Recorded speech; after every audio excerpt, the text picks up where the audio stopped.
Yes बच्चे, आप सबका वेलकम है। 10+2 क्लास ऑर्गेनिक कर रहे हैं हम। ऑर्गेनिक में अल्काइल हलाइड्स और अराइल हलाइड्स कर रहे थे हम। आज बच्चे हम एक ऐसे इंपॉर्टेंट कंपाउंड की डिस्कशन करने जा रहे हैं। उस कंपाउंड की स्ट्रक्चर, उसके यूजेस और एनवायरमेंटल इफेक्ट्स हमारे सिलेबस में हैं। और वो कंपाउंड का नेम है, वो एक इंसेक्टिसाइड है और उसका नेम है डीडीटी। तो डीडीटी के बारे में आज हम पढ़ने वाले हैं कि डीडीटी कैसे बनता है। ऑब्वियसली ये क्लोरीनेटेड इंसेक्टिसाइड है बच्चे। तो अराइल हलाइड से ही इनकी मैन्युफैक्चर होती है, अराइल क्लोराइड से ही इसकी मैन्युफैक्चर होती है। तो डीडीटी की हमने मैन्युफैक्चर स्ट्रक्चर के बारे में देखना है। देन इसके यूजेस और एनवायरमेंटल इफेक्ट्स आपके सिलेबस में हैं, उनकी भी बात करेंगे। सबसे पहले इसकी प्रिपरेशन देख लेते हैं कि प्रिपरेशन ऑफ डीडीटी कैसे होती है। The compound is DDT. Preparation में बच्चे सबसे पहले मुझे अराइल क्लोराइड लेना पड़ता है। जब मैं अराइल क्लोराइड को I will take 2 molecules of aryl chloride. Aryl chloride को मैं क्लोरल के साथ हीट करता हूं। क्लोरल क्या है? ये क्लोरीनेटेड एसिटल्डिहाइड है, CCl3CHO। ये एसिटल्डिहाइड है, मतलब इथेनल है, बट इट इज क्लोरीनेटेड, जिसकी यहां से तीनों हाइड्रोजन्स 3 क्लोरीन्स के द्वारा रिप्लेस कर दी गई हैं, CCl3CHO। अब ये कहलाता है क्लोरल। तो जब मैं अराइल क्लोराइड को क्लोरल के साथ हीट करता हूं in the presence of concentrated sulphuric acid, in the presence of concentrated sulphuric acid, concentrated H2SO4, तो रिमूवल ऑफ वाटर होता है, वाटर बनता है और साथ में डीडीटी की फॉर्मेशन होती है। स्ट्रक्चर अब आप देख लेना, मैं डीडीटी यहां पर प्रोडक्ट्स में लिख रहा हूं। तो it will be like this.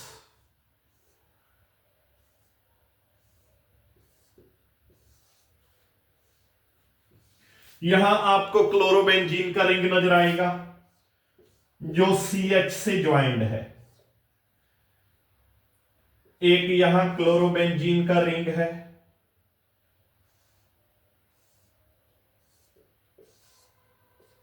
ये भी CH से ज्वाइंट है और इसके साथ CCl3 की ज्वाइनिंग है। तो दिस इज डीडीटी। सो आपको याद रखनी है बच्चे, आपसे स्ट्रक्चर भी पूछी जा सकती है। प्रेपरेशन कैसे हुई है? जब मैंने क्लोरोबेंजीन को क्लोरल के साथ रिएक्ट किया, क्लोरल के साथ हीट किया in the presence of concentrated sulphuric acid, तो मेरे पास डीडीटी की फॉर्मेशन हुई है। So this is how the structure of DDT look like. ये है आपका DDT which is an insecticide. ये एक इंसेक्टिसाइड है। सबसे पहले स्टार्टिंग में इंट्रो पढ़ेंगे, देन अगेन हम स्टार्ट कर देंगे, फिर यूजेस एंड एनवायरमेंटल इफेक्ट एक साथ ही पढ़ लेंगे इसके। सबसे पहले डीडीटी की थोड़ी बहुत इंट्रो। इंट्रो में बच्चे मैं आपको अगर फर्स्ट पॉइंट बताऊं तो फर्स्ट पॉइंट में आप लिख सकते हो कि ये सबसे पहला क्लोरीनेटेड ऑर्गेनिक इंसेक्टिसाइड है। सबसे पहला क्लोरीनेटेड ऑर्गेनिक इंसेक्टिसाइड जो सबसे पहले तैयार किया था। बाद में तो बहुत सारे क्लोरीनेटेड इंसेक्टिसाइड तैयार किए गए, बट ये सबसे पहला था। It is the first of all chlorinated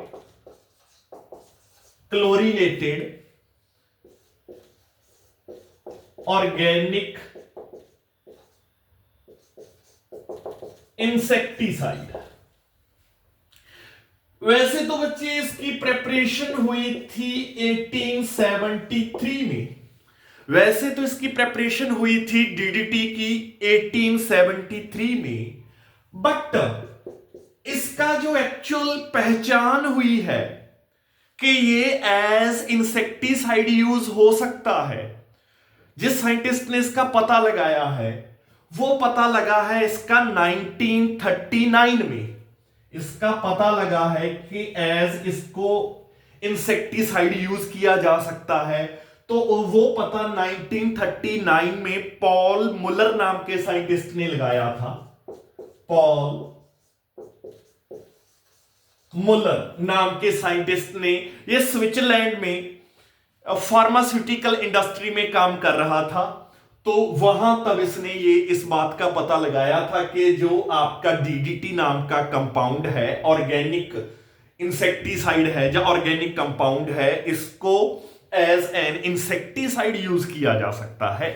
तो पॉल मुलर को इसके लिए नोबेल प्राइज भी मिला था। For this thing Paul Muller got the Nobel Prize in Medicine and Physiology। तो इसके लिए पॉल मुलर को नोबेल प्राइज मिला किस फील्ड में? इन मेडिसिन एंड फिजियोलॉजी, इसमें इसको नोबेल प्राइज भी मिला। तो ये बातें हो गई हैं बच्चे आपकी इंट्रोडक्शन, डीडीटी की इंट्रोडक्शन के बारे में।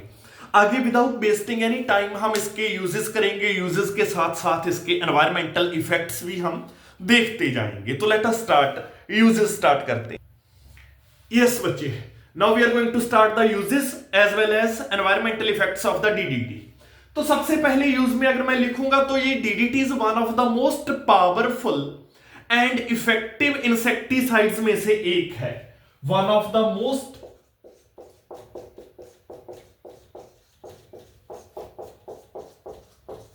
पावरफुल, या इसको मैं इफेक्टिव बोल दूं या वाइडली यूज्ड बोल दूं, तो मोस्ट पावरफुल और इफेक्टिव इंसेक्टिसाइड्स में से एक है। और इसका जो मेन यूज है, या इसका इफेक्टिव यूज है, या ज्यादा जो यूज होना है, वो वर्ल्ड वॉर 2 के अराउंड, ज्यादा इसका यूज बच्चे वर्ल्ड वॉर 2 के अराउंड किया गया। वर्ल्ड वॉर 2 के अराउंड इसका ज्यादा यूज क्यों किया गया? बिकॉज वहां पर ये यूज हुआ अगेंस्ट द एनोफ्लीज मॉस्किटो। आपको पता है जो मलेरिया प्रोड्यूस करता है, जो malaria disease, malaria infection, malaria disease नाम को स्प्रेड करता है बच्चे।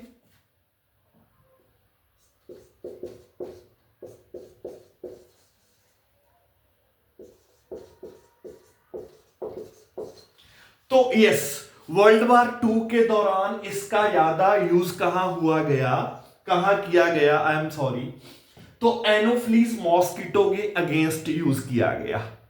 तो ये मलेरिया का कारण बनता है, इससे मलेरिया होता है ये मॉस्किटो के कारण। और इसके बिना against the lice that spreads, the lice that carries typhus.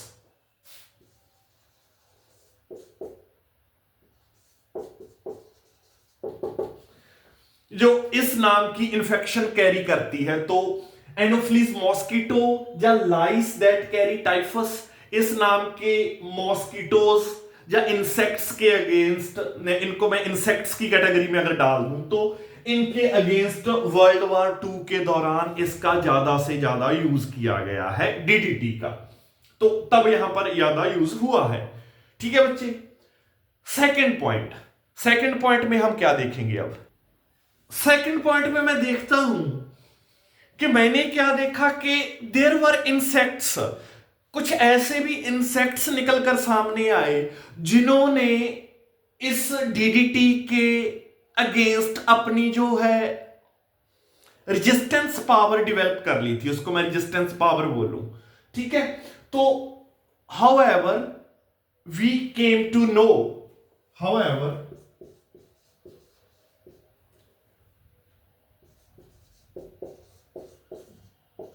we came to know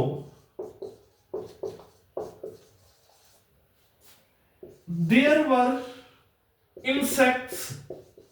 insects थे that developed opposition or resistance to DDT, that developed resistance to DDT. तो मतलब डीडीटी का उन मॉस्किटोज के ऊपर, उन इंसेक्ट्स के ऊपर असर खत्म होने लगा, कोई असर ही नहीं होता था, वो मॉस्किटोज मरते ही नहीं थे अगर मैं डीडीटी डाल भी देता था, बिकॉज उन्होंने अपनी एक रेजिस्टेंस बना ली थी उस डीडीटी के अगेंस्ट। और एक बात और भी निकलकर सामने आई कि अगर ये डीडीटी पानी में कहीं मिक्स होकर किसी पॉन्ड में जाता था, किसी लेक में जाता था, तो वहां पर फिश जब उस पानी को कंज्यूम करती थी, फिश के अंदर चला जाता था, तो जितनी भी फिश थी वो डेड हो जाती थी। तो it was highly toxic against the fish. तो इसकी टॉक्सिसिटी थी जो फिश के अगेंस्ट बहुत ज्यादा थी। तो हाई टॉक्सिसिटी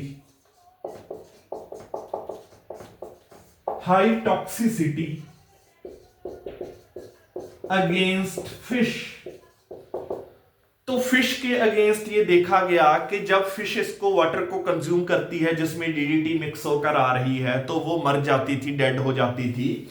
तो इसकी टॉक्सिसिटी अगेंस्ट द फिश बहुत ज्यादा थी। तो जिससे फिर साइंटिस्ट्स को पता चलने लगा कि यार ये सही नहीं है। आगे चलकर और प्रॉब्लम देखते हैं, और क्या प्रॉब्लम आई। देन फर्दर अगर मैं थर्ड पॉइंट देखता हूं तो मुझे यह पता लगने लगा, साइंटिस्ट्स ने यह भी पता लगाया कि it is not, DDT is not metabolised by the animal. कि अगर किसी एनिमल के अंदर चला गया है, एनिमल बॉडी के अंदर चला गया है, तो इजीली ये मेटाबोलाइज नहीं होगा। It was not metabolized rapidly by animals. तो DDT was not metabolized rapidly by animals. और इनफैक्ट क्या होने लगा बच्चे, इनफैक्ट ये देखा गया कि ये उनके बॉडी के अंदर डिपॉजिट होने लगा और फैटी टिश्यूज में स्टोर होने लगा। क्या देखा गया, it was scene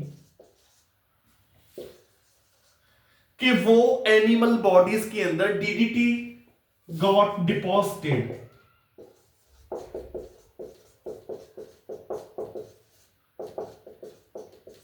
inside, deposited and stored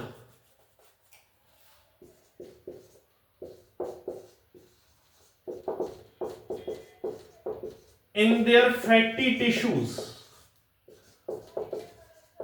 fatty tissues में स्टोर होने लगा, तो एनिमल्स के अंदर इकट्ठा होने लगा, बिकॉज मेटाबोलाइज नहीं कर पाए जो इसको एनिमल्स इसको। तो ये भी एक प्रॉब्लम क्रिएट हो गई। और प्रॉब्लम क्या क्रिएट हो गई, ये नॉन बायोडिग्रेडेबल है। डीडीटी नॉन बायोडिग्रेडेबल था और इससे पॉल्यूशन क्रिएट होता था। तो डीडीटी क्या था, इट वाज नॉन बायोडिग्रेडेबल था और पॉल्यूशन कॉज करता था, कॉजेस पॉल्यूशन। और मैं फिफ्थ पॉइंट में बच्चों क्या लिख सकता हूं, अगले पॉइंट में क्या लिख सकता हूं, अगले पॉइंट में और मैं देख सकता हूं या लिख सकता हूं बच्चों कि the residues of the DDT का जो रेजिड्यू था, that was also highly toxic for mammals and human beings. तो डीडीटी का जो रेजिड्यू था वो भी बहुत ज्यादा हाईली टॉक्सिक था। किसके लिए, एनिमल्स के लिए, मैमल्स के लिए और ह्यूमंस के लिए। डीडीटी रेजिड्यू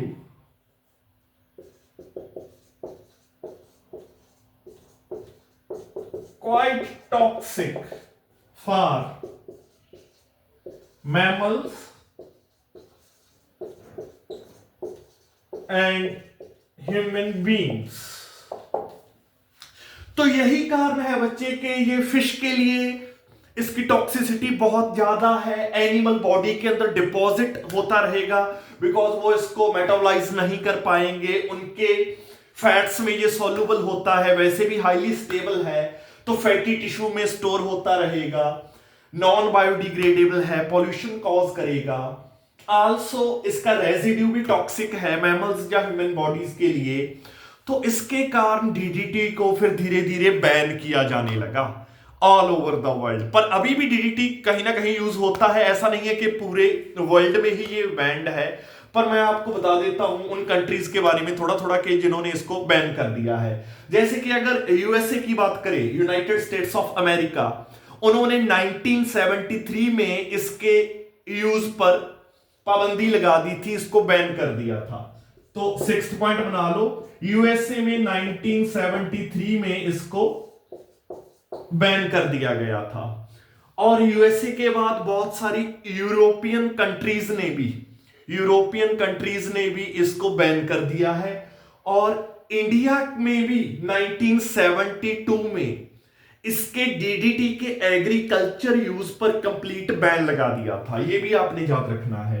इंडिया ने भी 1972 में डीडीटी के एग्रीकल्चरल यूज में कंप्लीट बैन लगा दिया था। यूरोपियन कंट्रीज ने भी बैन लगाया हुआ है, यूएसए ने भी बैन लगाया हुआ है, but still it is used in some parts of the world. पर ये इसके यूजेस और एनवायरमेंटल इफेक्ट्स हैं जो आपने नोट डाउन कर लेने हैं, साथ में स्ट्रक्चर भी बच्चे। तो अगले केमिकल कंपाउंड के साथ अब हम मिलते हैं। अल्काइल हैलाइड्स और अराइल हैलाइड्स कंटिन्यू है।